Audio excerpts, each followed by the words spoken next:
ada ibu bawa anaknya yang masih kira-kira usia 9 bulan ke IGD dalam kondisi dahinya agak penyok ke dalam gitu mas. Ibunya itu lagi setrika baju di depan TV. Dia punya anak yang nomor 1 yang usianya 3 atau 4 tahunan. Ketika dia setrika, anak yang tadi 9 bulan ini ditaruh di depan TV. Terus si anak yang pertama yang tadi lari-lari nyenggol mejanya mas. Jadi dia ketiban TV tabung. Anaknya tidak tertolong. Apa sebenarnya tanda-tanda seseorang itu harus ke IGD saat itu juga? Ini yang tadi penurunan kesadaran, nggak sadar, terus udah ditungguin 5-10 menit nggak bangun-bangun, ya langsung bawa ke IGD. Jadi demam, kalau misalnya ke IGD yang tadi, suhunya misalnya lebih dari 40 derajat Celcius, terus juga demam lebih dari 3 hari, terus dengan minum obat tidak turun-turun, nah itu disarankan memang langsung ke IGD. Jadi ada anak kecil main, loncat-loncat, di sebelahnya ada garpu di bawah, jatuh itu. Dia ke IGD dengan kondisi garpu yang menancap di kakinya. Terus akhirnya alhamdulillah tertolong sih. Karena tidak kena pembuluh darah besar dan bisa dievakuasi di IGD. Kenalin, Dr. Rifki Amarullah atau yang dikenal sebagai Doc Buckets. Sebagai dokter IGD, ia aktif ngebagiin edukasi seputar kehidupan di instalasi gawat darurat.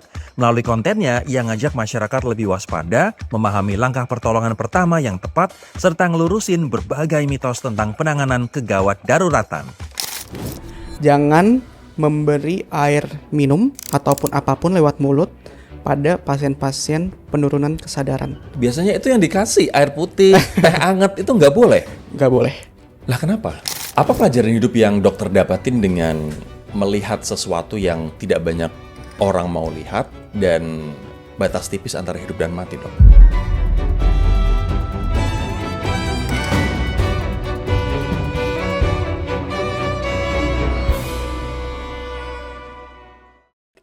Guys, gue yakin lo adalah tipikal orang yang support orang yang nge-support lo. So please support this podcast biar terus berkembang, biar terus ada, biar terus menghasilkan konten-konten yang berkualitas, improving lives, dan juga ngebantu meningkatkan kualitas hidup orang lain. So there's one thing you can do to support this podcast by hitting that subscribe button. Thank you. Hai guys, kali ini yang gue undang menarik banget. Dan spesial banget karena kita akan berbicara dengan dokter yang sehari-harinya bertugas di IGD atau instalasi gawat darurat. Dan dia adalah orang yang sering melihat batas tipis antara hidup dan mati. Dan dia sering melihat hal-hal yang justru kita sebagai orang awam atau masyarakat kebanyakan tidak mau lihat. Kita akan belajar sesuatu yang bisa dicegah kalau kita seandainya bertindak lebih cepat. Apa kabar Dr. Rifki Amarullah atau Doc Buckets? Halo Mas Rory, alhamdulillah sehat. Oke, jadi aku panggilnya Dr. Kiki ya? Boleh, Dr. Riki aja. Dr. Riki ini biasa bertugas di IGD di rumah sakit mana, dok? Di rumah sakit Dompet Duafa di Bogor. Oh, di Bogor, Iya. Oke. Konten kamu inspiring banget, eye-opening banget, banyak banget hal-hal yang tidak terduga yang ternyata, oh wow, dijelasin dengan cara gamblang dan kita jadi belajar dari konten-konten kamu. Thank you. By the way, aku pengen tanya dulu, apa kesalahan terbesar masyarakat terkait dengan IGD di rumah sakit? Kesalahan terbesar, jadi Kesalahpahaman atau Oke. misconception? Jadi IGD itu memang namanya instalasi gawat darurat ya mas ya. Jadi instalasi gawat darurat ini dia menangani kegawatan, kedaruratan atau kegawat daruratan. Jadi misconception di sini tuh lebih ke kalau misalnya sesuatu yang gawat belum tentu itu darurat. Oh. Dan sesuatu yang darurat belum tentu itu gawat. Jadi memang banyak orang kalau misalnya panik sedikit gitu, itu langsung ke IGD. Padahal sebenarnya kita punya sistem triase di IGD yang bisa memilah apakah pasien ini gawat ataukah pasien ini darurat atau pasien ini gawat darurat. Oke. Iya, Bedanya apa tuh? Gawat dengan darurat. Oke, kita langsung aja ke ininya ya, sistem triase aja ya. Jadi sistem triase ini sendiri ada 4. Ada triase hijau, kuning, merah, dan hitam. Triase hijau itu artinya pasien yang tidak gawat darurat. Jadi pasien-pasien demam baru semalam, batuk pilek, terus juga pasien-pasien nyeri-nyeri yang visual analog scale-nya itu cuman 1 atau sampai 4 gitu. Ya. Terus juga misalnya pasien-pasien yang kecelakaan tapi luka-lukanya Masih lecet ringan. aja gitu. Oke. Nah, kita naik lagi selanjutnya ke triase kuning. Triase kuning itu yang tadi kalau nggak gawat ya yang darurat gitu ya. Tapi bukan sesuatu yang kegawat daruratan sekali. Jadi ini memang benar harus masuk IGD, tapi ini masih bisa menunggu. Oh, oke. Iya, ini masih bisa menunggu. Yang ketiga? Yang ketiga yang merah, triase merah. Triase merah ini yang gawat darurat banget, yang pasien-pasien serangan jantung yang akut, pasien-pasien stroke yang akut, yang memang perlu penanganan segera. Oke. Ya. Sedangkan yang hitam, pasien yang sudah tidak ada nadi, tidak ada jantungnya yang ke IGD atau kita bilang memang sudah ARES. Sudah arrest. Iya, Oke, karena ARES oke. gitu. By the way, aku pengen tanya dong. Selain kecelakaan, Iya. apa aja yang orang biasa temui atau rujuk ke IGD, Dok? Yang paling sering penurunan kesadaran, Mas. Jadi itu memang triase merah. Jadi pasien-pasien penurunan kesadaran ini itu sering banget pasti, dan itu memang harus dirujuk ke IGD ya. Penurunan kesadaran karena penyebabnya bisa banyak, bisa karena yang tadi stroke, terus juga bisa juga karena gangguan metabolik lainnya, misalnya pasiennya punya diabetes mellitus, terus juga ada gangguan asam basa di tubuhnya misalnya. Terus juga pasien-pasien habis kejang yang nggak bangun-bangun gitu. Terus selain penurunan kesadaran tadi, pasien sesak nafas yang berat sampai ujung-ujung jarinya membiru, bibirnya membiru karena kurang oksigenasi. Terus pasien-pasien demam juga bisa mas ke IGD. Kalau misalnya demamnya udah seminggu gitu, terus demamnya nggak turun-turun dengan obat, terus suhunya lebih dari 40 derajat Celcius gitu. Terus juga selain itu Jadi- pasien ya. Jadi IGD tidak hanya berkaitan dengan kecelakaan, tapi justru banyak kondisi-kondisi yang memerlukan penanganan segera. Betul, iya, iya. Nah itu juga mungkin salah satu misconception juga ya. Jadi nggak, IGD cuma buat pasien trauma doang. Trauma itu dalam arti yang tadi kecelakaan, benturan, jatuh segala macam. Sedangkan di IGD sendiri semuanya bisa kita tanganin gitu. Maksudnya itu adalah pintu masuk rumah sakit juga kan selain dari poliklinik gitu. Biasanya urutannya gimana sih orang ketika misalnya ada kejadian kedaruratan Iya. atau kegawatan Iya. gitu, kemudian mereka langsung ke IGD, kemudian flow-nya kayak gimana, Dok? Flow-nya yang pertama pasien masuk kita langsung triase, diterima oleh petugas triase yang tadi. Triase itu apa? Screening. Ya, screening yang tadi, apakah pasien ini triase hijau yang tadi kita omong di awal, terus apakah ini kuning atau ini merah atau ini hitam. Nanti di lantai, kalau masih pernah ke IGD di lantainya ada warna-warna itu tuh, Oh. digarisin. Nanti kalau merah alurnya kemana, I kalau see, kuning I see. kemana, Oke, kalau oke, hijau oke. kemana, gitu. I see, oke. Apa kasus yang dokter nggak akan pernah bisa lupain, Dok? Aku pengen membaginya menjadi dua. Satu kasus yang mungkin menggelikan, sama satu kasus yang mengerikan. Kasus yang mengerikan. Jadi yang saya nggak pernah lupain sampai sekarang ya. Ini waktu itu dulu saya masih barulah mungkin 2-3 tahun di IGD. Itu ada ibu bawa anaknya yang masih kira-kira usia 9 bulan ke IGD dalam kondisi dahinya agak penyok ke dalam gitu, Mas. Wow. Apa yang Iya. terjadi? Nah, ternyata dan dia nggak sadar ya, Mas. Tentunya dia kesadarannya penurunan, nggak bisa nangis, terus juga nafasnya perlu dibantu dan memang gawat lah, triase merah waktu itu. Jadi yang terjadi itu ternyata ibunya itu lagi setrika baju di depan TV. Terus habis itu dia punya anak yang nomor 1 yang usianya 3 atau 4 tahunan gitu, karena ini kejadian sudah lama, yang masih lari-lari sana kemari main-main.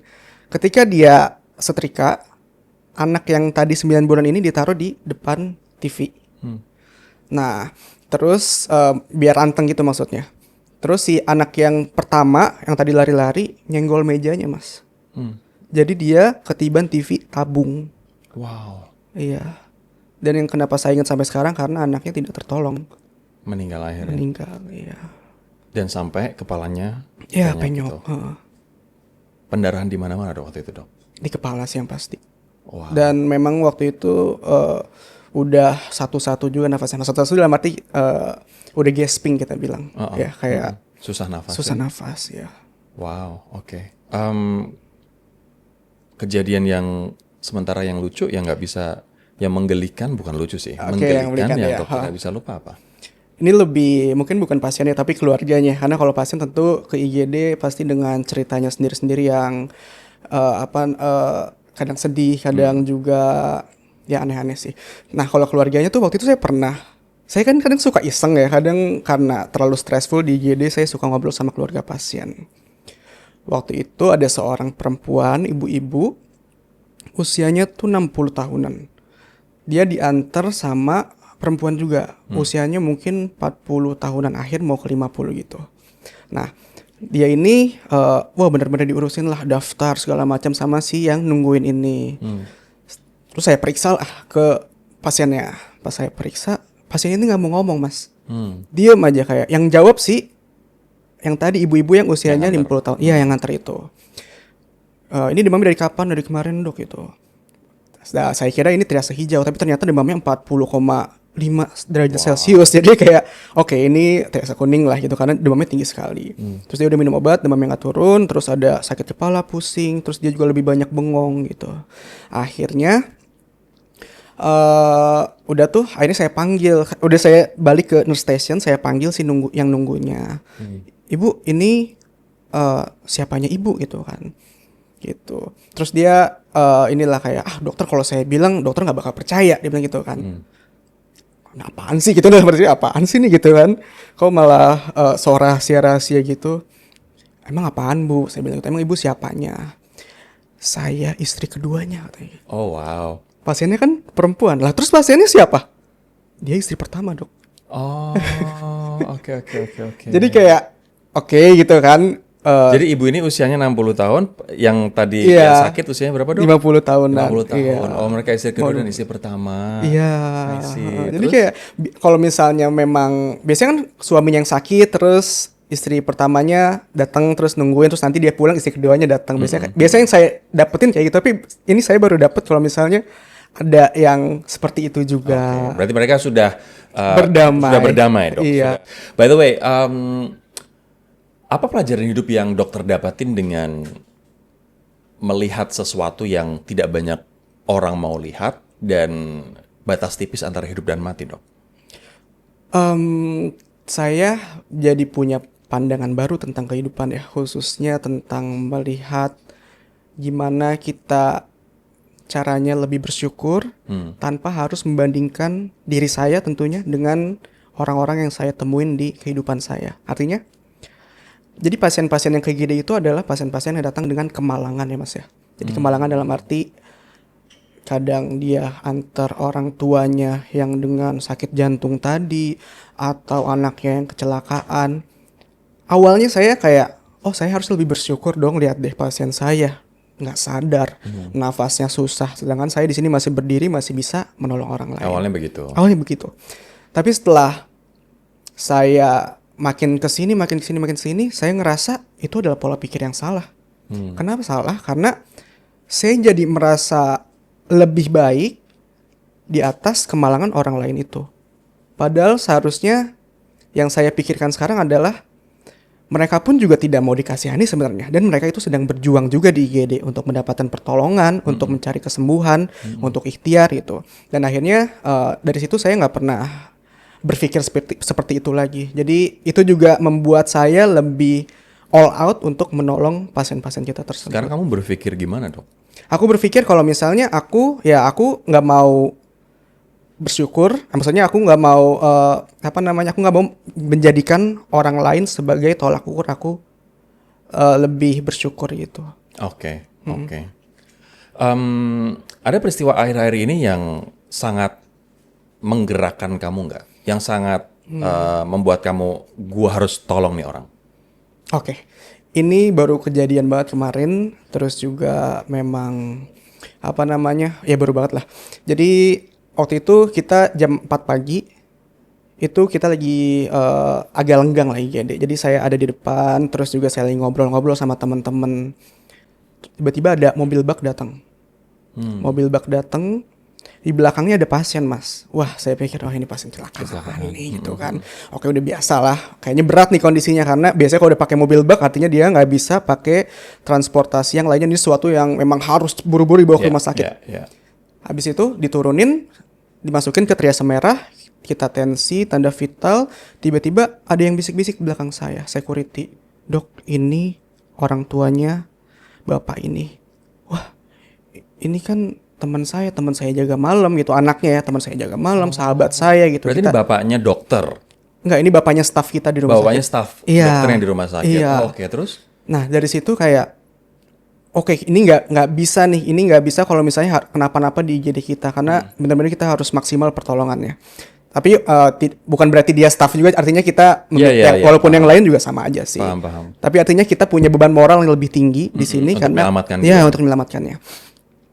Akhirnya kita datang dengan kondisinya ternyata nggak cuman kakinya hancur saja, terus juga kesadarannya berkurang saja, tapi dengan kondisi henti nafas, henti jantung. Artinya ketika ke IGD bisa kita bilang dia sebenarnya jantungnya sudah tidak berdetak gitu.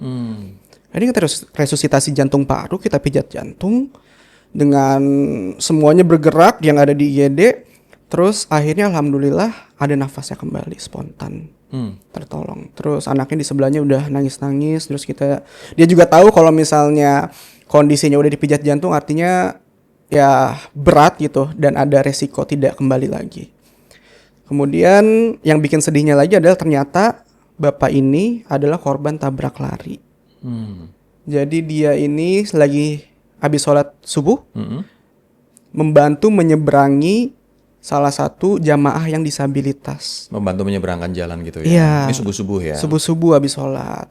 Terus dia selesai bantu nyeberangin si pasien ini mau balik lagi ke masjid karena mungkin ada ya belum selesai gitu ya.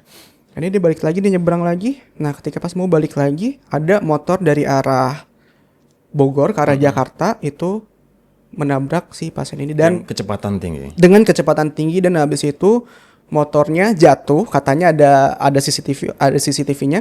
Terus habis jatuh motor ini tidak menolong bapak ini tapi dia langsung kabur. Tabrak lari berarti. Tabrak lari. Dan dengan motor kecepatan tinggi ini apa yang terjadi ke bapak ketika benturan itu terjadi, Dok? Dari CCTV kan seharusnya kelihatan tuh. Dia terpental, bapak ini terpental terus sampai muter-muter gitulah 2 kali, terus akhirnya jatuh dan mungkin di situ kan kurang jelas juga karena malam ya, maksudnya gelap.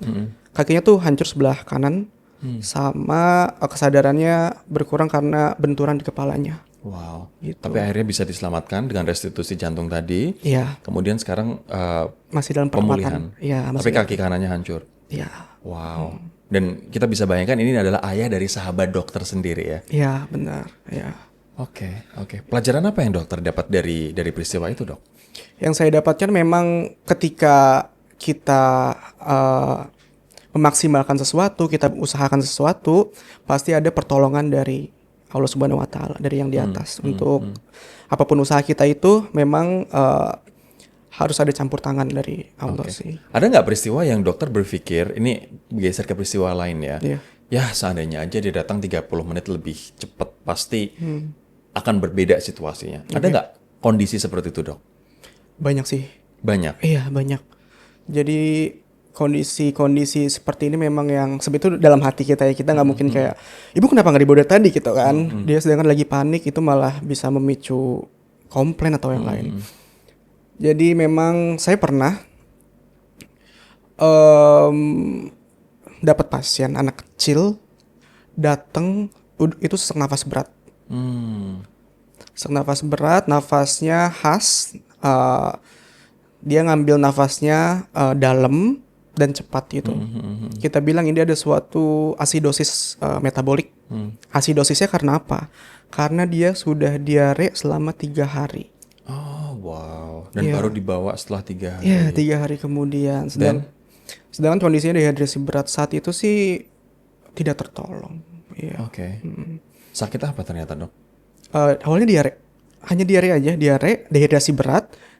Dehidrasi berat itu ada komplikasinya, salah satunya namanya asidosis metabolik. Artinya ada gangguan asam basa dalam tubuh.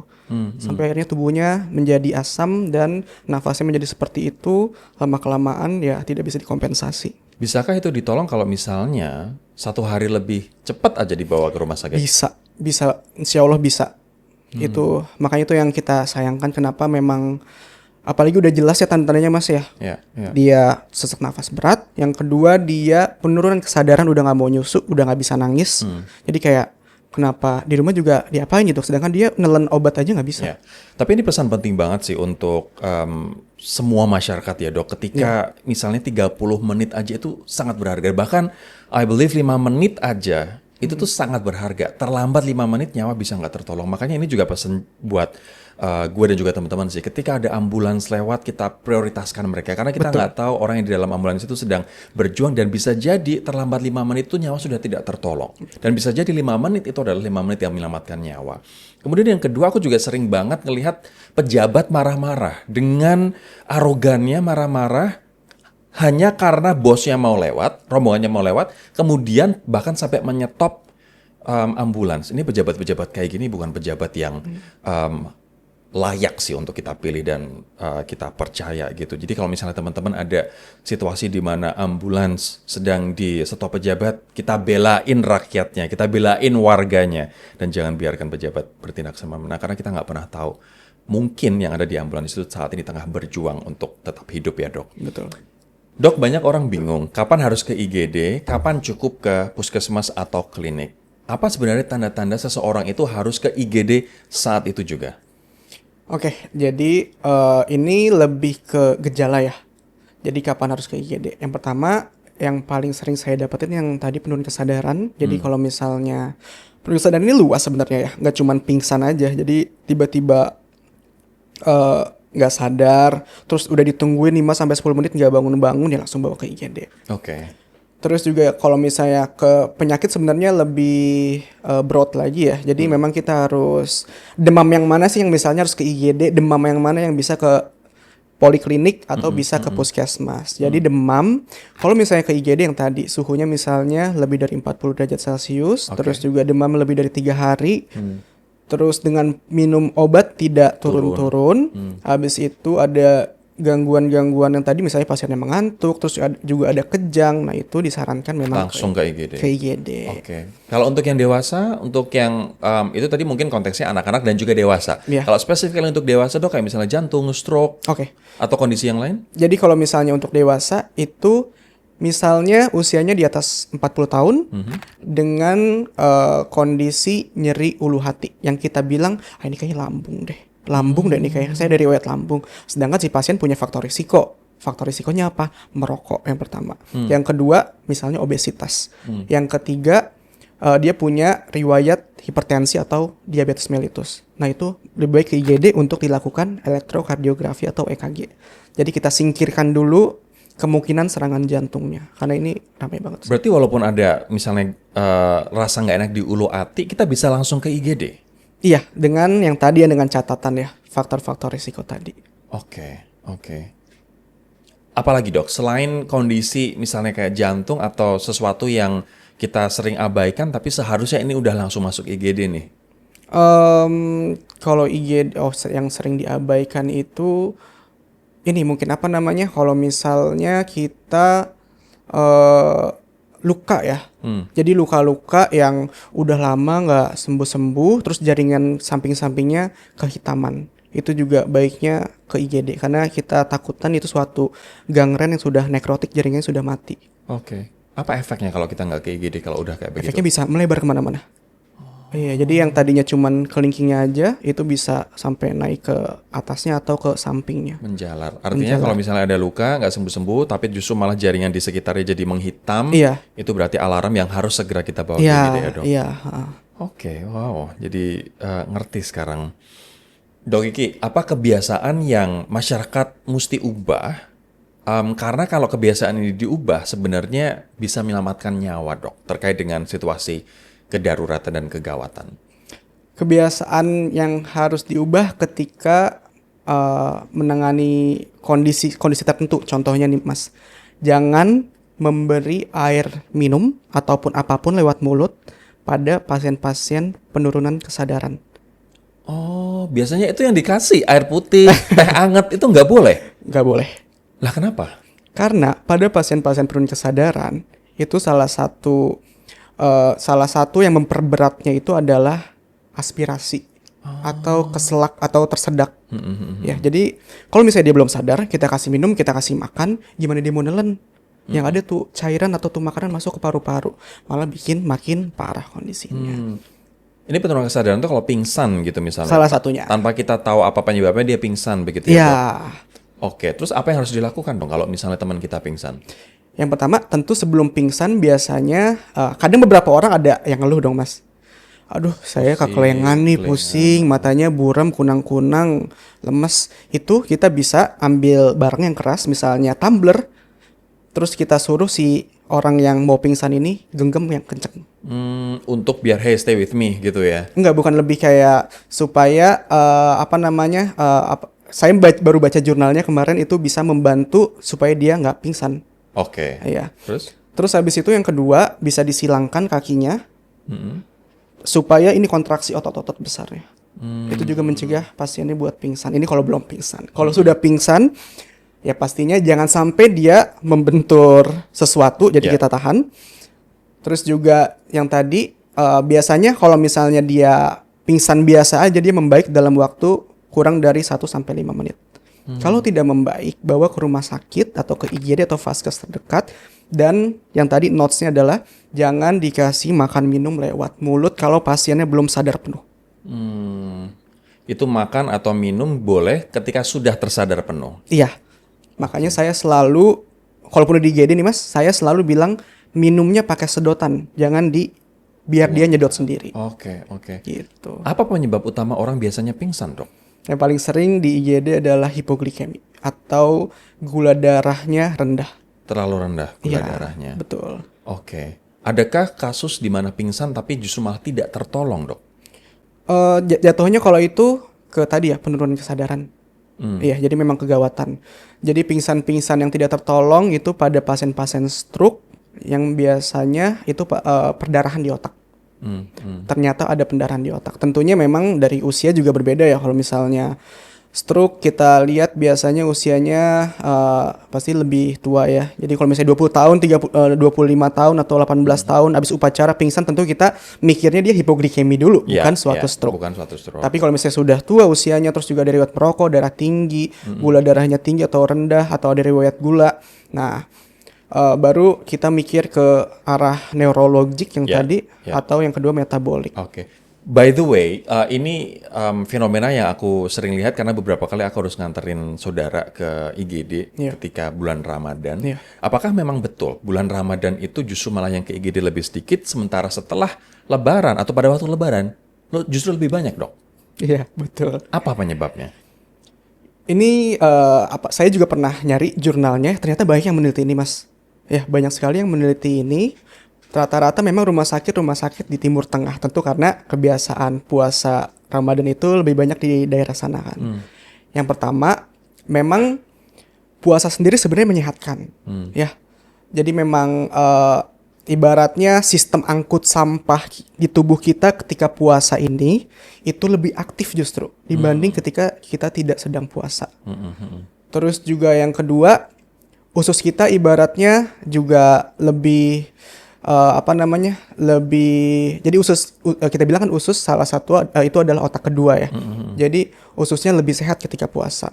Terus juga sel-sel peradangan itu menurun ketika kita puasa. Itu. Jadi memang itu juga menyebabkan ada salah satu penelitian yang bilang kalau misalnya puasa ini menurunkan resiko keganasan atau kanker. Oke, betul. Aku juga esofagi ya, Dok. Iya. Dan itu ternyata ngefek ke pasien yang datang ke IGD. Betul. Oke. Nah, kenapa Lebaran atau setelah Lebaran justru malah membludak pasiennya? Nah, balik lagi ke penelitian yang tadi. Selain yang tadi secara medisnya, ternyata secara kebiasaan juga ada penelitiannya. Jadi pada pasien-pasien ketika puasa, mereka menunda untuk ke IGD karena takut disuntik terus batal. Takut disuruh minum obat. Ya Allah. Yang pertama. Yang kedua, penelitiannya itu ternyata pasien-pasien yang puasa pada bulan Ramadan lebih aktif di malam hari. Karena mereka kan sahur segala macam, jadi aktivitasnya berkurang di pagi, siang ataupun sore hari. Padahal nggak boleh kalau ditunda ya, Dok, sebenarnya. Iya. Itu ada penelitiannya dan oh iya juga ya gitu kan. Oke. Nah balik lagi tadi kenapa di pas lebaran pasien baru pada datangnya tadi. Jadi ketika dia menunda ke IGD pas puasa, kondisi pas lebarannya sudah berat banget kayak udah nggak bisa ditunda, ya udah kita antar aja ke IGD. Karena kan biasanya momen lebaran ini itu identik dengan kumpul keluarga ya Mas ya. Terus kadang mereka cerita, aduh saya sakit nih ini segala macem udah kemarin dari bulan puasa, bawa aja ke IGD. Akhirnya keluarga membawa gitu. Terus juga ada bisa juga dia memang dari pola makannya juga tiba-tiba yang makan opor terus makan Langsung blar iya uncontrolled gitu. uncontrolled, kolesterolnya tinggi, terus juga ternyata darah tingginya nggak kejaga. Akhirnya ke IGD dengan kondisi nggak sadar karena stroke gitu. Banyak banget itu Mas. Oke. Saat di UGD, kesalahan keluarga pasien apa yang sering terjadi yang justru malah menghambat penyembuhan atau pemulihan dari pasien ini, Dok? Oke, jadi kalau kesalahan keluarga itu kadang keluarga juga udah dikasih tahu, tapi ternyata saya nggak nyalahin juga ya, karena saya juga pernah jadi keluarga pasien yang ternyata kita lihat pasien itu kadang kasihan ya sih Mas, mereka makan dari rumah sakit yang makanannya hambar, yang makanannya nggak ada rasanya, terus juga kadang nggak habis, terus akhirnya kita tanya mau makan apa Pak, mau makan apa Bu, sini saya beliin, saya pesenin. Akhirnya kita pesen makanan dari luar, padahal itu nggak boleh. Oh, Iya. kenapa nggak boleh? Karena semuanya tuh sudah ada ilmunya di rumah sakit. Jadi udah diatur kebutuhan gizinya, berapa kalorinya, berapa garam yang masuk, berapa protein yang masuk, I see. karbohidrat, segala macam. Udah dihitung. Jadi kalau tiba-tiba misalnya orang sakit terus dibeliin nasi padang dan rendang dan jeroan gitu, bahaya ya Dok?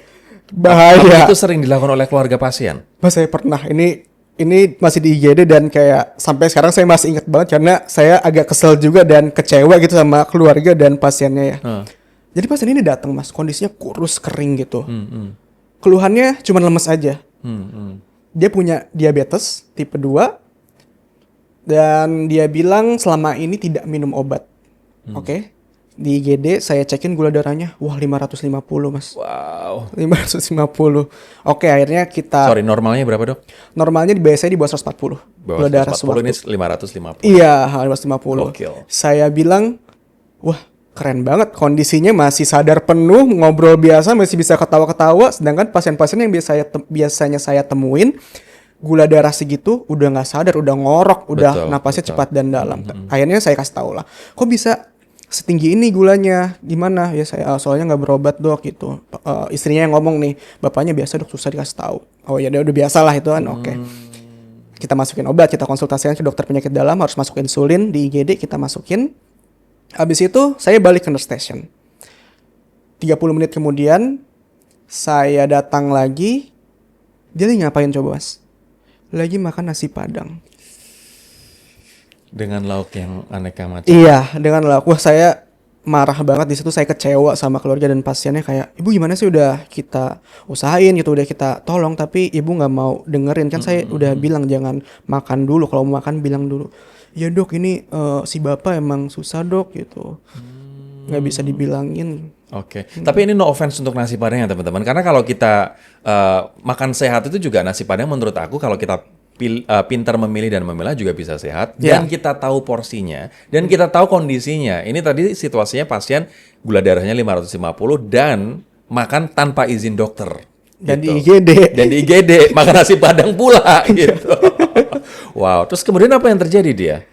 Akhirnya kayak akhirnya saya tegur lah. Saya tegur, setelah saya tegur ya mereka ini juga malu juga mungkin ya. Akhirnya saya sarankan rawat, ibu dirawat tapi ibu harus nurut sama bapak gitu kan.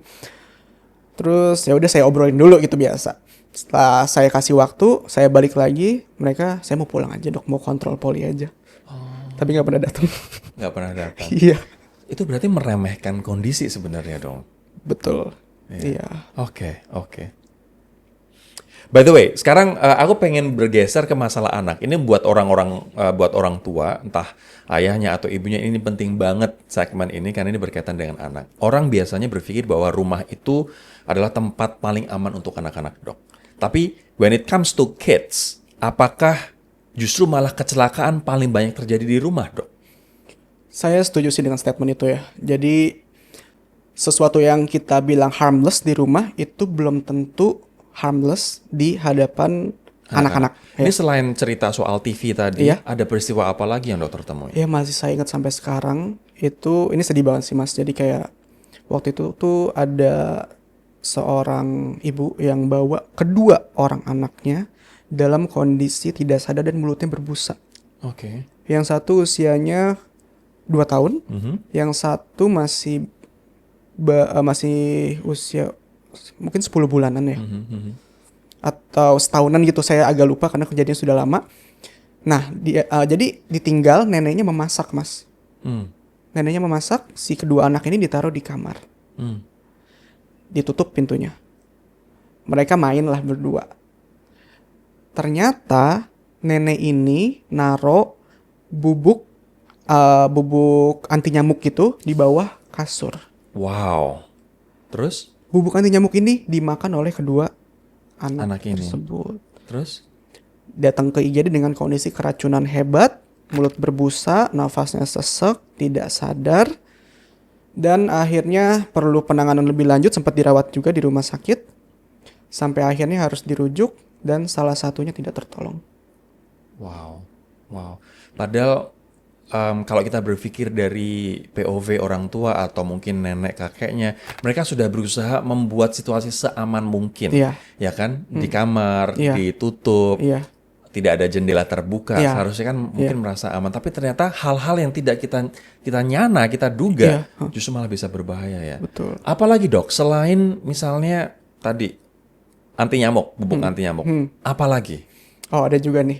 Jadi ini agak miris juga sih, tapi ada cukup sedih juga karena waktu itu tuh ada sama nenek juga ngurusin cucunya. Terus dia mau ngasih minum, Mas. Ngasih minum cucunya. Terus setelah mungkin karena matanya tidak melihat, terus juga karena sudah usia juga kan, penciumannya juga sudah tidak sebaik dulu waktu muda, dia memberikan air yang ada di gelas ke cucunya. Ternyata itu isinya bensin. Ya ampun, kok bisa ada di situ bensin, Dok? Nah, makanya saya juga bingung kok bisa. Iya, Dok, ini soalnya ditaruh di dapur apa gara-gara waktu itu lupa dipisahin apa gimana, ada aja gitu. Terus? Akhirnya ya sama, anaknya keracunan, cuman kalau ini alhamdulillah tertolong karena langsung dibawa juga. Wow. Dan gak begitu banyak minumnya karena mungkin rasanya aneh kali ya buat anak kecil, jadi dilepeh. Dan ketika misalnya terjadi keracunan itu, tindakan pertama apa yang dilakukan oleh kamu, Dok? Kita tetap prinsip ABCD, Apa itu? amankan airway-nya dulu, breathing, circulation, dan disability-nya. Jadi kita pastikan jalan nafasnya aman supaya dia bisa bernafas. Berarti pakai Ya, alat bantu nafas. oksigenasi. Terus habis itu kita pastikan breathing tadi juga sama, nafas. Terus habis itu circulation-nya kita cek nadinya cepat atau lambat, apakah ada gangguan hemodinamik atau tekanan darah atau jantung dan lain-lain. Nah, kalau misalnya memang aman, biasanya ya kita lanjutkan dengan antidotumnya aja sih. Tapi kalau itu antidotum. jadi setiap racun itu ada antidotnya. Oh, antidot. Oke. Iya. Oke. Ada penawar racunnya. Ya. Terus Tapi juga kalau misalnya kayak obat nyamuk, kayak misalnya bensin, emang ada penawarnya, Dok? Karena itu bukan racun yang dibuat sebagai racun, kayak racun tikus atau apa. Tapi ini kan sesuatu yang kita gunakan untuk hal yang lain gitu. iya sih. Tapi kalau obat nyamuk ada sih. Obat nyamuk ada, tapi kalau bensin memang tidak ada. Makanya kita kalau bensin, setahu saya koreksi juga kalau nanti saya baca lagi. Setahu saya sih tidak ada. Tapi biasanya memang tetap kita lakukan yang tadi ABCD dan alhamdulillah sih tertolong aja sih pasiennya. Disuruh minum banyak? Enggak, karena yang tadi kan yang tadi keracunan obat nyamuk dia dalam kondisi nggak sadar. Jadi biasanya kita pasang selang makan dan kita loading cairan. Oh, tapi kalau misalnya dalam sadar, bisa itu minum air banyak, disarankan. Kita pastikan dulu misalnya apa namanya kalau kondisinya bisa minum air banyak. Tapi kan kita maksudnya bisa lewat infusan. Oh, oke, oke, Iya, oke. Jadi untuk mengeluarkan racun itu bisa dengan minum banyak misalnya, memasukkan cairan gitu. Iya, tetap harus cari antidotumnya, tapi kita jaga dulu supaya tubuhnya ini kondisinya apa namanya stabil. Oke. Iya. Ini kalau dalam POV orang awam sih, karena Iya. aku ngelihat misalnya kita kena sesuatu apa zat atau senyawa yang tidak seharusnya terkena mata, bilas sebanyak mungkin dengan air gitu kan, Benar. Dok. Ini POV orang awam Iya. ya. Tapi kalau misalnya masuk ke tubuh, apakah harus minum air sebanyak mungkin gitu? Enggak Ternyata sih. enggak seperti Enggak, itu. iya, ha. Wow, oke, oke. Ini juga peringatan sih, artinya ketika kita bisa menjaga anak kita, nampaknya memang harus diawasi dengan dalam pandangan mata terus ya, Dok. Iya, Karena kayaknya seperti itu. ditinggal apa sedikit aja, berpaling sedikit aja itu konsekuensinya bisa wow di Betul. luar perkiraan kita. Guys, intermezzo sebentar. Selain lo bisa tonton podcast ini di YouTube, lo juga bisa dengerin podcast ini di Spotify Room for Improvement. Jangan lupa buat follow dan kasih bintang 5 agar podcast ini semakin bisa dinikmati dan juga didengerin oleh sebanyak mungkin orang buat improve hidup mereka menjadi lebih baik. So, jangan lupa follow Spotify Room for Improvement. Thank you. Let's get back to our conversation. Barang apa aja yang paling sering diremehkan, Dok, oleh orang tua di rumah yang ternyata barang itu bisa sangat berbahaya untuk anak-anak? Oke, ini banyak banget ya sebenarnya barang-barang ini. Jadi bisa yang paling sering itu adalah manik-manik ya. Manik-manik Iya, atau manik-manik. kelereng. Iya, yang kecil-kecil gitu. Jadi nggak tahu kenapa anak kecil tuh sering masukin ke Masukin, hidung, masukin ke telinga. Ponakan saya aja pernah kayak gitu-gitu. Oh, wow. Dan harus ke IGD akhirnya keluar sendiri kalau nggak salah. Jadi setelah ke THT nggak nemu. Tapi juga keluar sendiri juga nggak ada buktinya juga di mana gitu. Oh, ini dimasukin ke kuping gitu? Ke hidung, dimasukin ke hidung. Ya ampun. Terus aku bilang kayak jangan panik, besok ke THT aja. Karena itu cukup dalam, kalau kita paksa korek-korek nanti malah makin dalam. Besok paginya dia ke THT udah nggak ada. Terus dia nyari-nyari di tempat tidur nggak ada juga. Ada juga. Duh, kemana? Aja. Oke, apa lagi, Dok? Terus magnet. Magnet saya pernah dapat pasien masuk magnet bintang, terus pas di ronsen di sininya bintang. Ya ampun. Itu anak kecil? Anak kecil Ditelan berarti? ditelan. Terus cara ngambilnya gimana? Waktu itu biasanya bisa di endoskopi gitu kan, tapi di rumah sakit kami kebetulan tidak ada, akhirnya kita rujuk ke rumah sakit yang lebih besar. Ya. Habis itu ini nih apa namanya?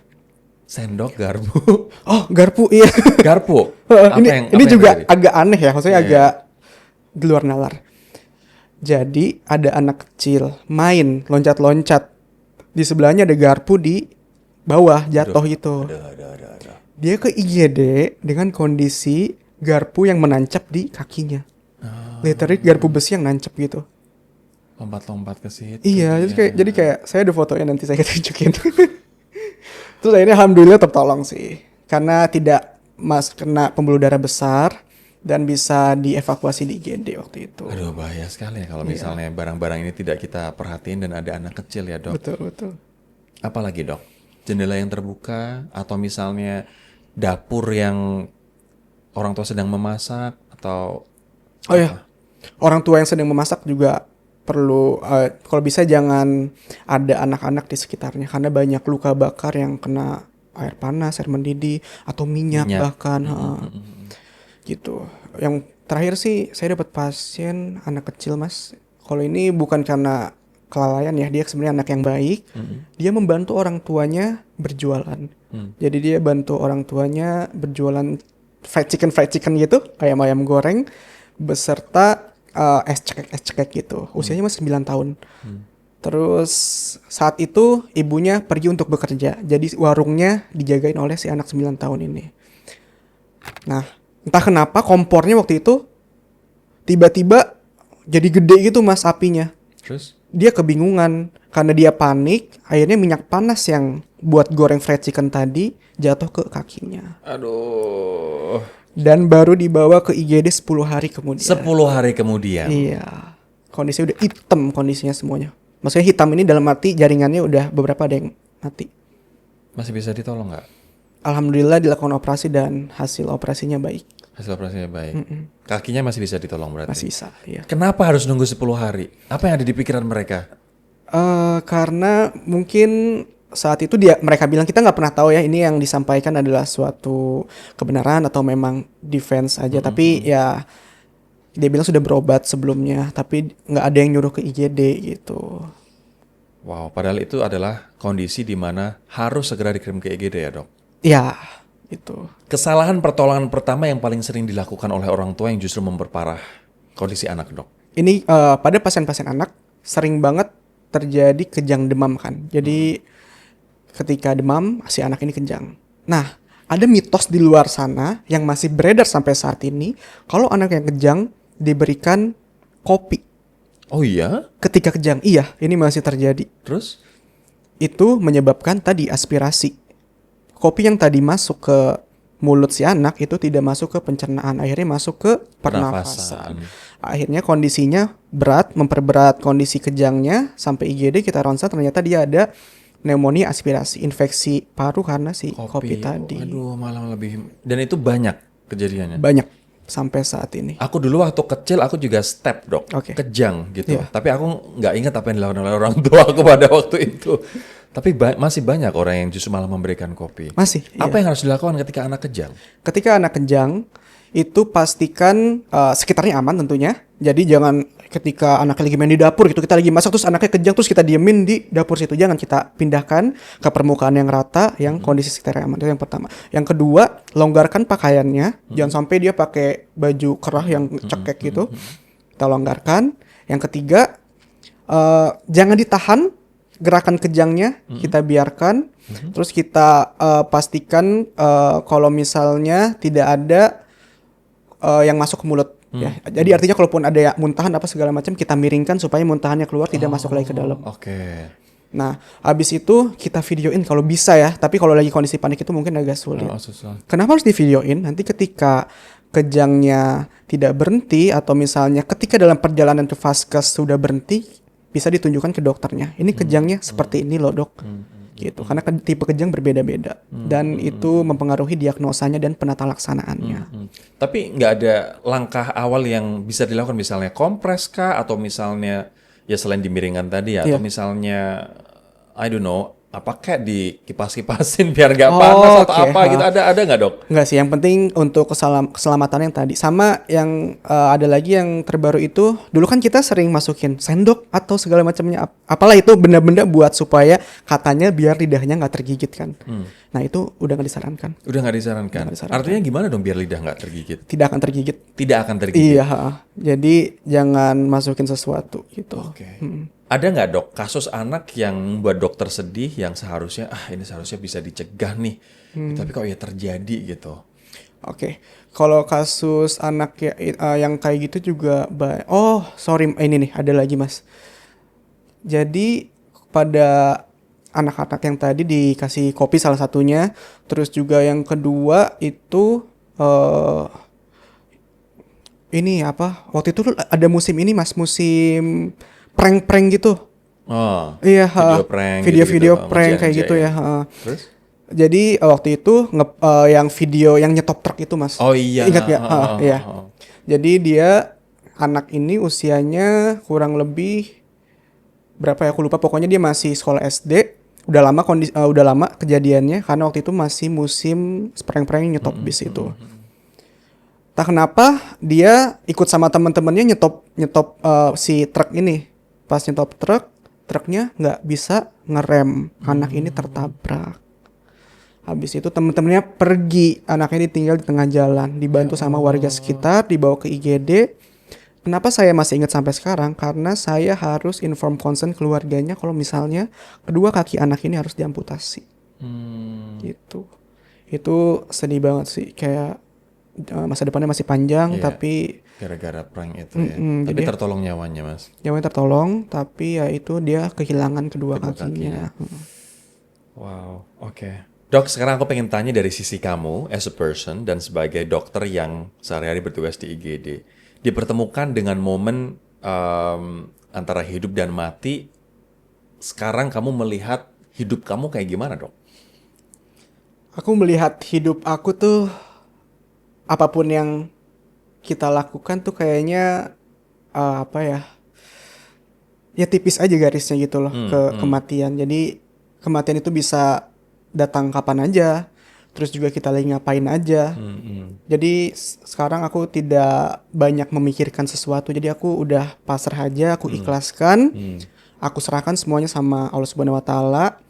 Ya karena memang kita sudah ada takdirnya juga kan. Ya, jadi aku sebisa mungkin aku nggak begitu khawatir tentang sesuatu hal yang aku nggak bisa kontrol. Oke, oh nice. Tapi kamu jadi takut pada kematian atau sebaliknya? Sebaliknya sih. Sebaliknya. Kayak karena tadi ya karena bisa kapan aja juga datang. Terus juga di hal yang tidak diduga-duga. Ya bukan tapi ya itu juga tidak menjadikan aku seseorang yang menurut aku lebih baik juga karena masih banyak yang harus diperbaiki. Ya. Tapi aku juga belum siap sih. Gitu bukan Kamu berarti belum aku siap ya. Betul. Tidak ada yang siap anyway kalau misalnya kita tanya dengan jujur ya. Tapi yang jelas kamu jadi berhenti mengkhawatirkan hal-hal yang nggak bisa kamu kontrol. Betul, iya itu. Wow. Oke. Pernah nggak merasa gagal menyelamatkan seseorang, Dok? Pernah. Aku pernah merasa gagal tidak bisa menyelamatkan seseorang. Ketika waktu itu orang ini dari rujukan, dari rumah sakit yang lumayan jauh dari rumah sakitku, seorang ibu hamil yang hamilnya sudah 9 bulan. Artinya memang sudah due date-nya juga, dia memang tinggal dilahirkan. Tapi dia datang ke IGD aku dengan kondisi kejang yang hebat, dan akhirnya detak jantungnya berhenti. Aku harus menyelamatkan 2 nyawa sekaligus. Aku berusaha untuk menyelamatkan 2 nyawa sekaligus. Aku resusitasi jantung paru, pijat jantung, intubasi, ngasih alat bantu nafas, tapi tidak bisa tertolong. Dan itu harus aku lakukan di depan suaminya. Wow. Aku merasa kayak aku menghancurkan satu keluarga itu ya, tapi ya memang sudah kita lakukan secara maksimal. Akhirnya kayak ya setelah aku pikir-pikir lagi ya memang sudah jalannya seperti itu. Dan kamu sudah berusaha. Betul, dan kondisinya juga memang sudah berat sekali ketika di IGD.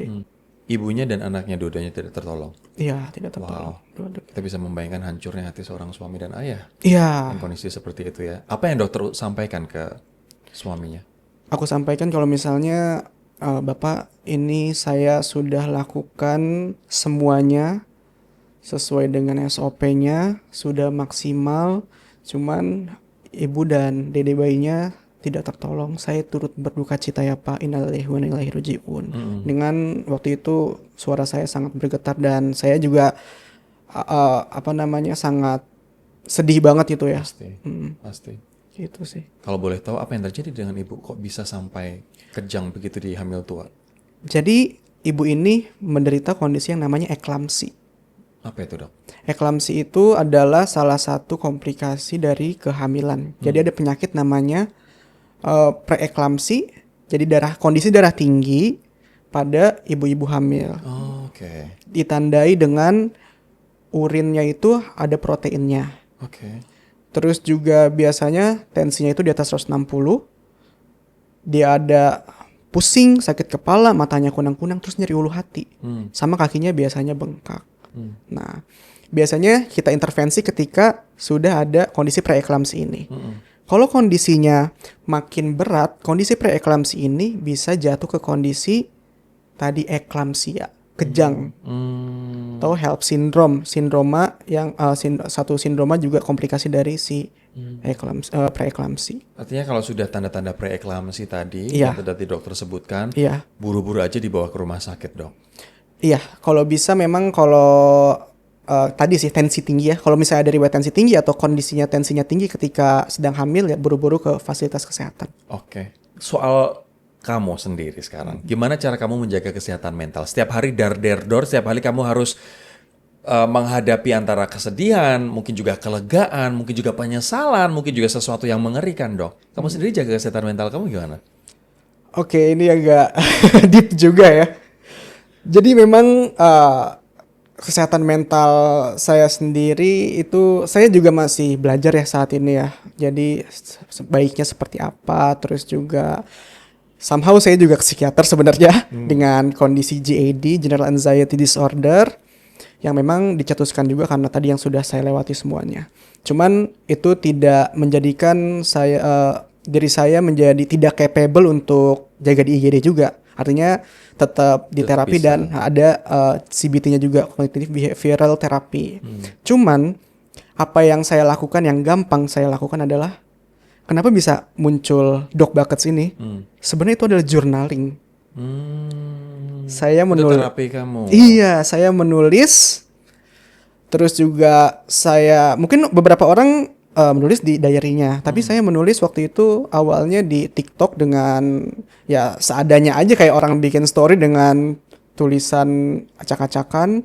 Saya cerita tentang hari itu, bagaimana saya ketemu sesuatu yang menyedihkan, bagaimana saya ketemu sesuatu yang lucu, bagaimana saya ketemu sesuatu yang menyenangkan. Jadi saya tulis semua. Itu yang mudah. Yang kedua, saya bercerita ke orang yang ke teman-teman dekat biasanya. Jadi biasanya saya nelpon teman saya yang available. Gue mau cerita deh ini. Tadi gue nemu ini loh gitu. Pas lagi jaga kasihan deh gini gitu.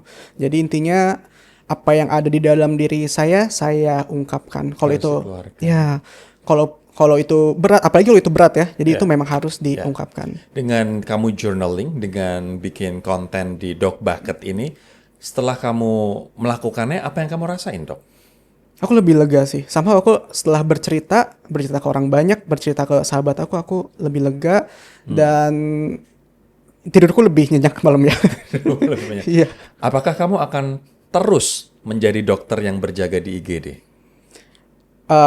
Tentunya aku punya cita-cita juga ya. Aku sih untuk impianku saat ini sih memang ya ke depannya aku nggak pernah tahu mau gimana ya, tapi aku pengen sekolah lagi sih. Ambil spesialisasi. Iya, ngambil spesialis. Artinya ini adalah fase dalam profesi kamu sebagai dokter, Iya. dan mungkin kamu masih tetap punya cita-cita sehingga kamu nanti suatu saat mungkin akan meninggalkan fase ini Iya. untuk ke level lain begitu. Iya, betul. Oke, tapi aku juga bisa membayangkan sih, capek banget nggak sih jadi dokter IGD tuh dari tiap hari, melihat hal-hal mengerikan tiap hari, dan harus melakukan sesuatu dengan cepat untuk menyelamatkan nyawa, dan kalau misal tidak bisa, mungkin ada self-blaming juga kecenderungannya.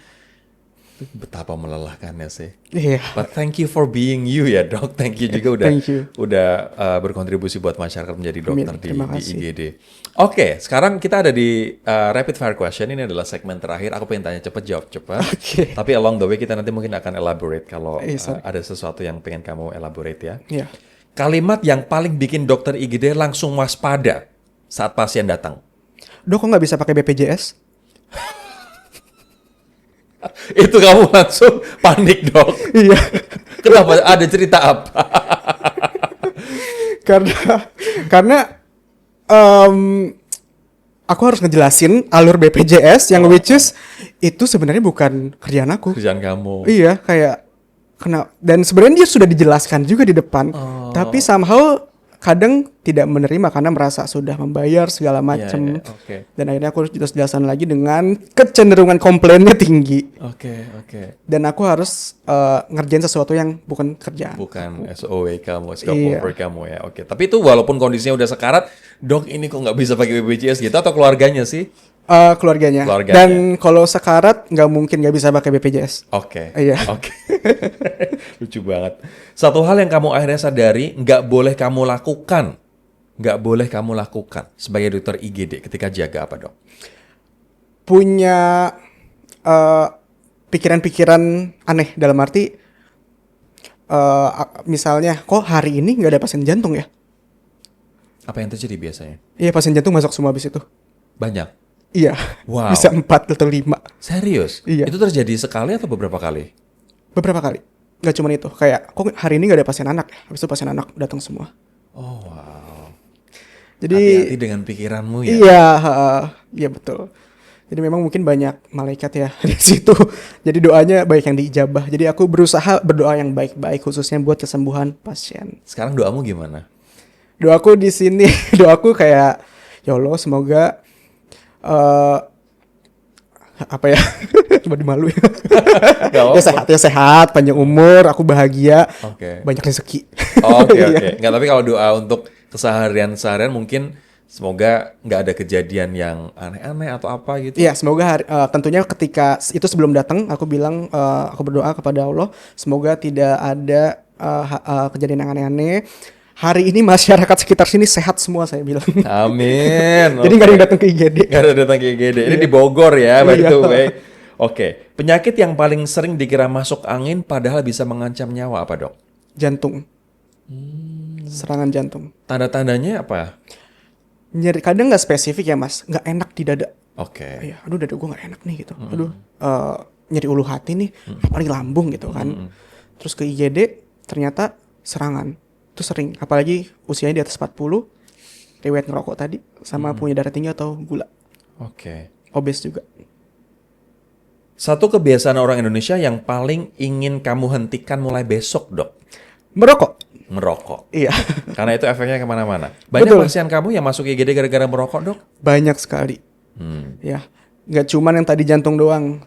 Dia abis angkat galon mas, paru-parunya kempes tiba-tiba. Gara-gara? Gara-gara ternyata di paru-parunya ini ada bleb itu kayak balon udara gitu, terus pecah tiba-tiba. Wow. Kok bisa ada gara-garanya merokok? Pasien yang paling susah dihadapi, Dok? Anak kecil, remaja, orang dewasa, atau bapak-bapak, Dok? Anak kecil. Anak kecil? Iya. Kok malah susah dihadapi, kenapa?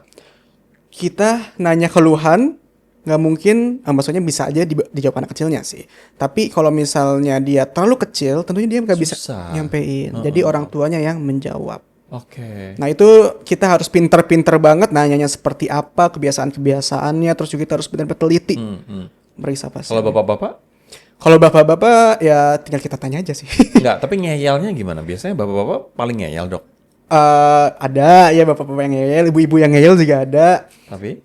Nah ini juga sama, kita harus pinter-pinter mendekatkan diri. Jadi biasanya saya kalau misalnya kondisinya masih baik dan moodnya kelihatan masih oke, kita ada selipin komedi dikit-dikit. Oke, oke. Jadi stand up comedian juga nih Slash ya, Dok. Hal paling absurd yang pernah dijadikan alasan pasien menunda ke IGD, Dok? Ini dok udah ke alternatif dulu. Padahal sakit apa, Dok? Sakitnya medis. Oke. Tapi dia malah dijampe dulu gitu, tanda kutip. Jadi dia malah ke dukun-dukun gitu. Akibatnya? Akibatnya penanganannya terlambat. Gitu. Ini sakit apa kalau boleh tahu? Ini sakit diare, dehidrasi berat. Anak-anak kecil biasanya dibawa ke sana. Oh, dikasih alternatif. Iya. Oke. Menurut kamu, Dok, benda apa yang seharusnya ada di setiap rumah selain kotak P3K? Sebaiknya di setiap rumah ada tensimeter, saturasi, terus juga termometer, sama ilmu yang bermanfaat. Khususnya ilmu kegawatan. Oke. Iya. Jadi kita belajar, harus Betul, belajar ya. iya. Apa yang paling kamu syukuri setelah pulang dari IGD, Dok? Yang paling aku syukurin, akhirnya aku bisa istirahat. Itu hal yang simple, Iya. tapi untuk seorang dokter IGD itu menjadi hal yang sangat berharga ya. Betul, Bang. Terakhir, apa yang kamu pengen sarankan ke masyarakat terkait dengan IGD dan juga bagaimana kita mencegah situasi kedaruratan, kegawatan yang seharusnya tidak perlu terjadi? Oke, jadi khususnya sebagai individu ya, sebagai manusia, kita harus terus belajar, kita harus terus membaca. Jadi hal-hal apapun yang di sekitar kita, kalau misalnya memang tidak diperuntukkan semestinya, itu bisa jadi mara bahaya. Dan kita harus tahu bagaimana cara menanganinya. Jadi mungkin dengan nonton kontennya Mas Rory gitu, atau baca-baca, tapi juga kita harus lihat sumbernya, Mas. Ya. Artinya siapa sih yang menulis, siapa sih yang bikin kontennya gitu. Apakah kredibel? Terus juga apa misalnya kalau dia dokter, apakah dokternya terdaftar di KKI misalnya? Gitu. Jadi kita harus pinter-pinter, apapun itu kita harus cari terus sampai kita yakin kalau misalnya ini bisa kita ikutin. Oke. Dan juga jauhkan dari anak-anak mungkinnya benda-benda Iya. yang kita tidak menyangka justru akan malah bisa jadi bahaya. Betul. Dr. Iya. Riki, thank you banget buat waktunya, Dok. Thank you Sukses Mas terus ya, Rory. Dok. Iya. Oke guys, semoga bermanfaat ya. I'll see you in the next episode. Bye-bye.